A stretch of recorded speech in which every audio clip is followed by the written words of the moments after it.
Hello. We got tired of painting the shed, so we decided to side it. We have the same color as the house, so it's nice that they match. It was a little bit of a challenge to get the angles, the windows, things like that, but all in all it worked out, and it really does look great.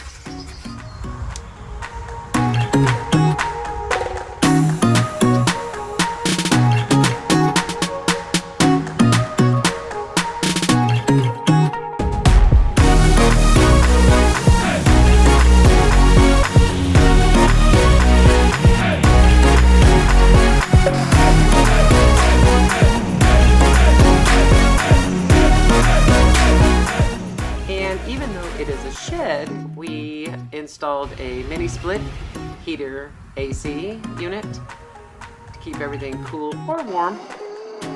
But that was a pain in the neck to get the siding around. Everything fit perfect, and we are very happy with it.